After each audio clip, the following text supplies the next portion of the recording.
इस बात से बेहद आश्चर्यचकित हूँ कि एक एसडीएम के एप्लीकेशन पर गलत धाराएं कोई थानाध्यक्ष कैसे लगा सकता है। तो ये तो उनकी योजना थी कि डरा धमका करके आलोक का मुंह बंद करा दिया जाए, लेकिन चूंकि मामला हाईलाइटेड हो गया, पूरे देश में चलने लगा, अब स्वयं मनीष और ज्योति दबाव में है। अब वो लोग अब अपने ही द्वारा किए गए कृत्यों से फंसते नजर आ रहे हैं, इसलिए वो लोग अब कहीं न कहीं बैकफुट पे हैं। जो हत्या की साजिश हुई है, इस पर हम लोग छोड़ेंगे नहीं। हत्या की साजिश पे अगर प्रशासन शासन ने एक्शन नहीं लिया तो हम एफआईआर कराएंगे और फिर उसमें जांच करवाएंगे और जांच करने के बाद हम न्यायालय के माध्यम से इनको दंडित करवाएंगे। देखिए, जो सोशल मीडिया में चल रहा है, देश की 99% जनसंख्या, प्रदेश की 99% जनसंख्या आलोक मौर्य के साथ है, क्योंकि सच सबको दिखता है। हर आदमी के पास दिमाग होता है को, और अगर आप सामान्य जो घटनाएं होती हैं उसका आप एनालाइज कर सकते हैं कि उसमें सत्यता क्या है। तो सत्यता स्पष्ट दिख रही है, सत्यता बोल रही है। जो लोग गलत हैं वो चुप हैं, क्योंकि बहुत सारे रिकॉर्ड आलोक के पास हैं जो ये साबित करते हैं कि आलोक निर्दोष है, आलोक को फंसाया जा रहा है, आलोक के हत्या की साजिश हो रही है। तो वो लोग साबित करें ना कि वो उन लोगों ने ऐसा ट्रांसपेरेंसी नहीं किया है, ऐसी योजना नहीं बनाई हत्या की। तो ये तो उनकी जिम्मेदारी है ना। और इसीलिए दूसरे पक्ष के लोग इस समय शांत हैं, क्योंकि वो फंसते हुए नजर आ रहे हैं। और आज नहीं तो कल शासन प्रशासन को कार्रवाई करनी पड़ेगी, और क्योंकि सच यहाँ नहीं तो न्यायपालिका में आने के बाद जीतेगा।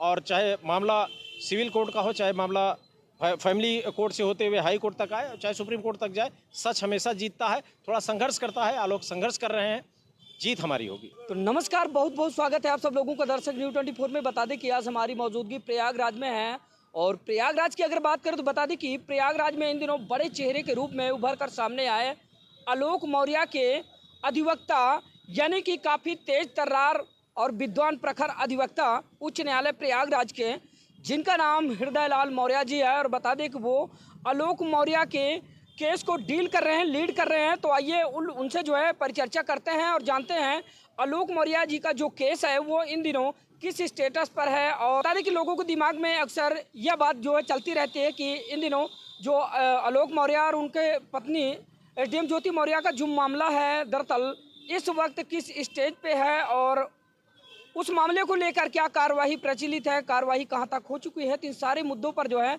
हम जानने का प्रयास करेंगे उनके अधिवक्ता साहब से, और इनसे मिलाने का काम करते हैं और बताते हैं कि इस वक्त केस की स्टेटस क्या है। सर, सबसे पहले तो बहुत बहुत स्वागत है आपका दर्शक न्यूज़ 24 में। आपके दर्शकों को बहुत बहुत अभिवादन, और आपको भी धन्यवाद।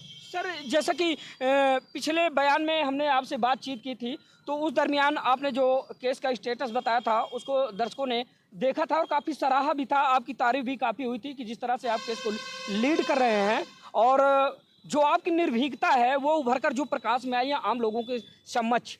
तो यानी कि आप एक बड़े चेहरे के रूप में इस समय जो है काम कर रहे हैं, यानी कि आलोक मौर्य जी के केस को डील कर रहे हैं।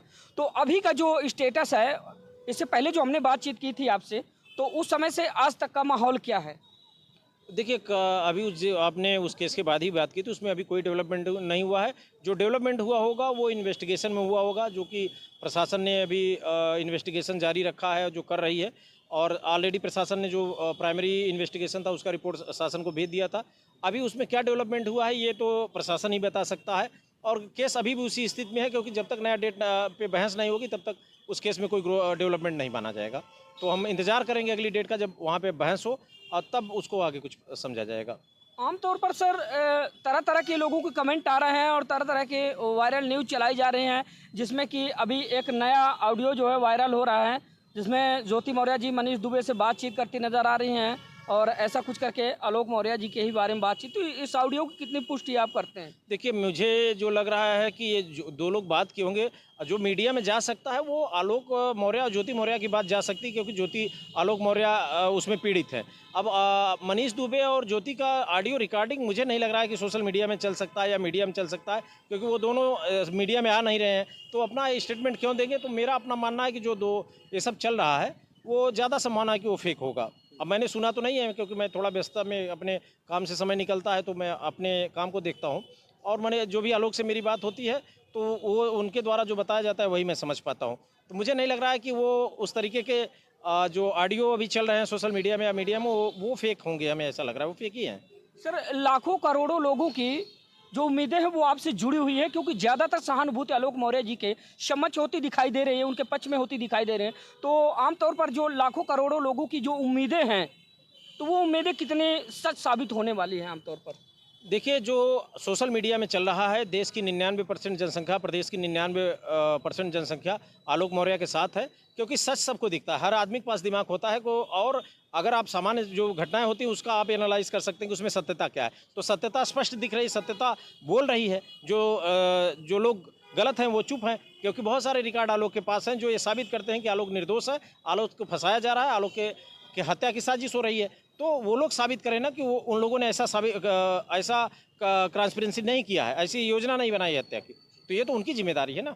आमतौर पर सर जो खबरें अभी तक आपकी वायरल हुई है, या फिर बड़े-बड़े नेशनल चैनल और तमाम यूट्यूबर या फिर छोटे-बड़े पत्रकार जो भी हैं, उनके द्वारा जो आपके बयान चलाए जा रहे हैं, तो वो बहुत सारे दर्शकों का जानना यह है कि अभी तक जो केस का स्टेटस है, जो आपको मिला है, या फिर जो साक्ष्य आलोक मौर्य जी के द्वारा आपके प्रति प्रस्तुत कराए गए हैं, तो उससे अभी तक क्या मानना है कि इस मामले को लेकर कितनी ज़्यादा सच्चाई है? क्या हकीकत में जो आलोक मौर्य जी के द्वारा बताया गया वो बात कहाँ तक या किस हद तक सच है? 101%, 101 कुछ नहीं होता, 100% सही है। आलोक ने चूंकि शासन प्रशासन को दिया है, शासन को भी दिया है, प्रशासन को भी दिया है, और अगर फेक आरोप लगाएंगे तो प्रशासन का रुख टेढ़ा भी हो सकता है। तो कोई फेक आरोप क्यों लगाएगा? एविडेंस दिया, चूंकि वो खुद गवर्नमेंट एम्प्लॉई है, तो गलत एविडेंस दे करके क्या अपना हाथ पैर फंसाएगा क्या? उसकी भी समस्या खड़ी हो सकती है।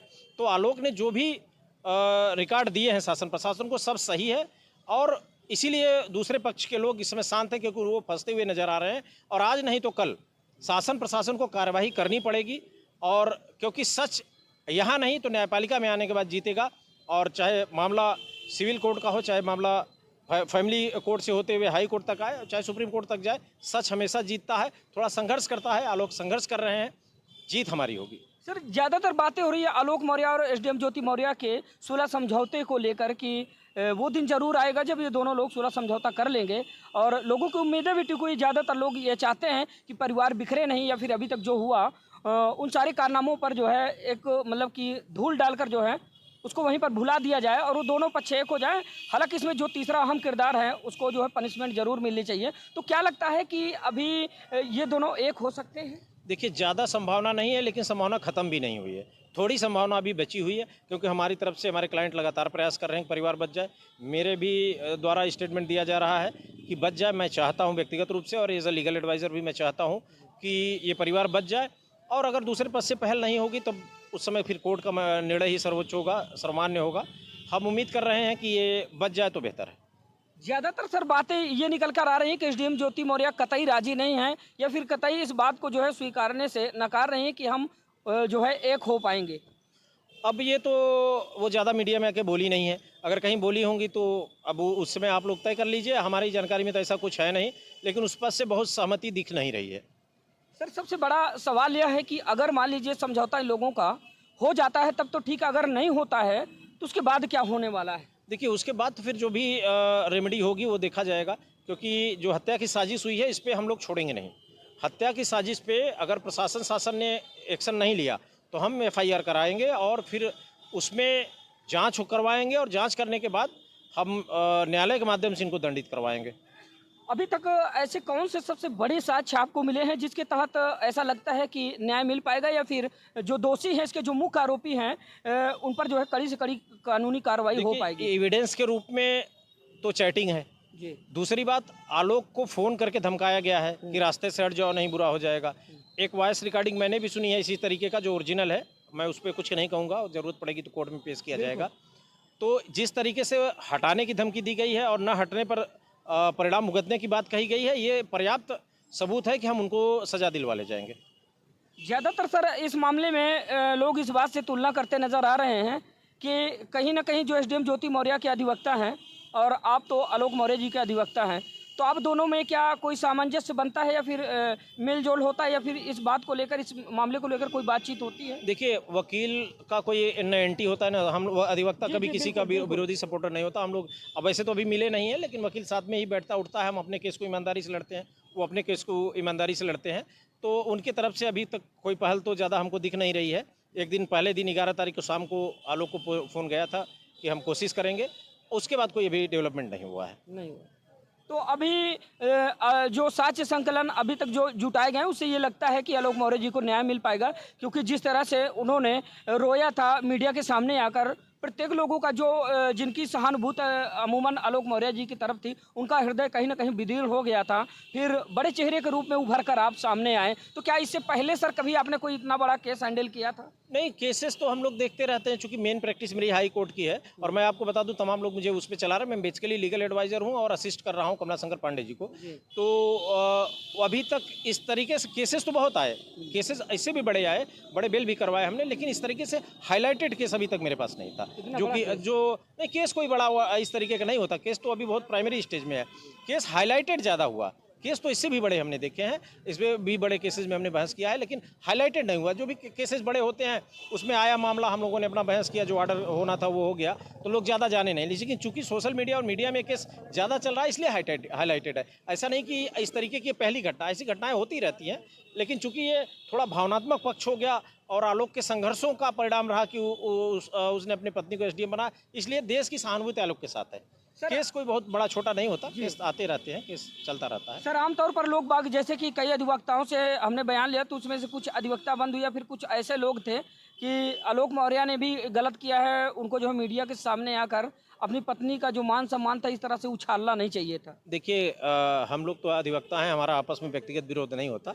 उनको जो जानकारी थी उन्होंने अपने हिसाब से कह दिया। उनको बेसिकली हर मामले की जानकारी नहीं होगी, क्योंकि मैं उनका लीगल एडवाइजर हूं, तो मुझे हर पक्ष की जानकारी है। और जो हत्या की साजिश रची गई है मनीष दुबे द्वारा, ये उनको नहीं पता है। और जो ऑडियो मैंने सुना है आलोक के द्वारा, वो तो उन्होंने सुना नहीं होगा। और जो योजना है या जो पूरी कहानी है, जो उनके शादी से लेकर के तमाम प्रकरण हुए हैं, वो हमारे साथी अधिवक्ताओं को जिन्होंने स्टेटमेंट दिया है उनको नहीं जानकारी थी, तो अपनी जानकारी के हिसाब से स्टेटमेंट दे दिए। लेकिन पूरे प्रकरण की जानकारी तो या तो हमको है, या आलोक को है, या ज्योति, या जो मेन काउंसिल कमला शंकर पांडे जी को है। तो अब जो अपना स्टेटमेंट जो जिस हिसाब से समझ रहा है वैसा दे रहा है, तो किसी को बोलने से तो नहीं रोका जा सकता ना। वकील है, उन्होंने अपना कह दिया। एसडीएम ज्योति मौर्य के लगाए एलिगेशन जो आलोक मौर्य पर हैं, तो उसके तहत क्या अभी तक कोई साक्ष्य संकलन उनके द्वारा जो है करवाया गया? नहीं, उनको इन्वेस्टिगेशन के लिए बुलाया था इन्वेस्टिगेटिंग ऑफिसर ने। आलोक ने अपना पक्ष जाकर के थाने पे रख दिया है, अपनी बात रख दी है, और हमें लग रहा है कि इन्वेस्टिगेटिंग ऑफिसर सेटिस्फाइड है। इसीलिए अभी तक कोई एक्शन हुआ नहीं। हमें लग रहा है एफआईआर लग जाना चाहिए, क्योंकि जो आरोप है वो गलत है, ये पूरा देश जानता है। यह बात सत्य है सर कि लगभग 7 साल के बाद फिर दहेज प्रथा नहीं लागू लगाई? नहीं होती, 13 साल बाद लगा रही हो। तो उन्होंने भी अभी किसी उस पे यूट्यूब नहीं, किसी पोर्टल पे बोला है कि पोर्टल में छप के आया है कि उन्होंने कहा कि ये धाराएं हट जाएंगी। मैं इस बात से बेहद आश्चर्यचकित हूँ कि एक एसडीएम के एप्लीकेशन पर गलत धाराएं कोई थानाध्यक्ष कैसे लगा सकता है। तो ये तो उनकी योजना थी कि डरा धमका करके आलोक का मुंह बंद करा दिया जाए। लेकिन चूंकि मामला हाईलाइटेड हो गया, पूरे देश में चलने लगा, अब स्वयं मनीष और ज्योति दबाव में है। अब वो लोग अब अपने ही द्वारा किए गए कृत्यों से फंसते नजर आ रहे हैं, इसलिए वो लोग अब कहीं न कहीं बैकफुट पे हैं। सर एक भ्रामक खबर चलाई जा रही है, उसमें कितनी कितनी जो है सत्यता है उसकी पुष्टि हम नहीं या हमारा न्यूज़ चैनल नहीं करता। हालांकि अभी थोड़े दिन पहले एसडीएम ज्योति मौर्य कुछ फाइल लेकर जो है साथ में लखनऊ गई थी, तो उस मामले को लेकर लोग बाग बताया जा रहा है कि वो गई थी, उनको बुलाया गया था जांच पड़ताल के लिए, या फिर वो अपनी फाइल जो है वहाँ पर दिखाने के लिए, अपनी सफाई देने के लिए, या फिर आलोक मौर्य पर कुछ जो है केस के सिलसिले में लेकर बातचीत करने के लिए गई थी। देखिए, उनको शासन ने बुलाया था, प्रशासन ने जो भी बुलाया गया हो, उनके डिपार्टमेंट से उनको बुलाया गया था, वो जाकर के उनके सवालों का जवाब दी हैं। अब प्रशासन ने क्या सवाल किया था, उन्होंने क्या जवाब लगाया, ये तो मीडिया में आया नहीं है, उन्होंने स्टेटमेंट भी नहीं दिया है। तो ये पूरी तरह से गोपनीय है, इस पर कुछ भी बोलना मुझे लग रहा है कि ये हवा में तीर चलाने वाली बात होगी। अभी तक के साक्ष्य संकलन के आधार पर क्या लगता है एसडीएम ज्योति मौर्य या फिर जो तीसरे अहम किरदार हैं मनीष दुबे, इनको जो है बचने के कोई विकल्प नजर आते हैं? मुझे नहीं लग रहा है ये लोग बचेंगे। देर दुरुस्त कार्रवाई होगी, अगर कहीं कुछ मैनिपुलेशन नहीं हुआ तो। जी सर, जो दर्शक आपको देख रहे हैं अमूमन अभी तक लगातार जो है आपको देखते चले आए हैं, निरंतर उन लोगों की नज़रें आप पर टिकी हुई है और आपके प्रति ज़्यादातर सहानुभूति जो है दिखाई दे रही है, तो उन लोगों को क्या सांत्वना देना चाहेंगे, क्या उनसे जो है आप कहना चाहेंगे? आपके दर्शकों को कहूँगा कि सहानुभूति नहीं, एज ए काउंसिल जो है मैं अपना पक्ष रखूँगा। और मेरे साथ क्या है, मैं तो वकील हूँ, मामला आलोक के साथ होना चाहिए। आश्वस्त रहें, न्याय होगा और इस देश में न्याय का शासन है, जो कुछ होगा न्याय संगत होगा। तो बता दें कि आज हमारी मौजूदगी प्रयागराज में थी। प्रयागराज से हम आज आप लोगों को इन दिनों सुर्खियों में बने एसडीएम ज्योति मौर्य, उनके पति आलोक मौर्य के विवाद को लेकर आलोक मौर्य के अधिवक्ता एडवोकेट हृदय लाल मौर्य जी से रूबरू करवा रहे थे, तो उनके जो विचार थे और केस का जो स्टेटस था वो अभी तक आप लोगों ने जाना और समझा। अगली जो खबर होगी उससे हम आप लोगों को निरंतर रूबरू करवाते रहेंगे। तो अभी के लिए बस इतना ही, अगली खबर में जल्द मिलते हैं, तब तक के लिए नमस्कार, जय हिंद।